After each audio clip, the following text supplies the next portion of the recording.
semua kebaikan yang saya dan kita buat, semua ibadat yang saya dan kita buat akan naik ke langit, sama ada dia naik sebagai amalan yang diterima oleh Allah ataupun dia hilang di tengah-tengah perjalanan kerana tidak ikhlas kepada Allah Subhanahu Wa Taala. Contoh macam ni, tadi semua mayang maghrib, semoga Allah Taala terima solat maghrib kita.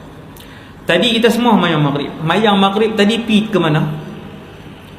Semayang maghrib tadi mata kita tak nampak, dan semayang maghrib tadi dia jadi satu benda dan dia pun terapung naik sampai ke langit.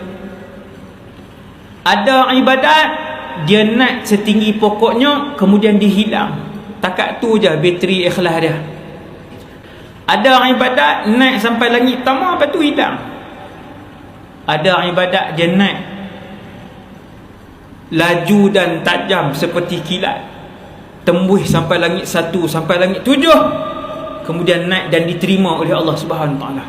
Disebut ada ibadat yang dilakukan oleh 3 golongan, naik tidak melepasi 1 jengkal kemudian hilang macam tu saja.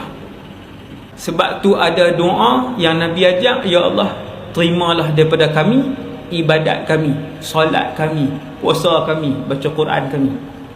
Rabbana taqabbal minna innaka antas samiul alim.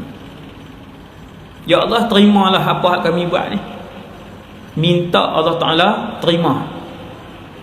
Tuan-tuan jangan ingat hak duk semayang kemas 40 tahun dah ni confirm Tuhan terima. Belum. Ya Allah terimalah semua ibadat-ibadat lama yang kami buat.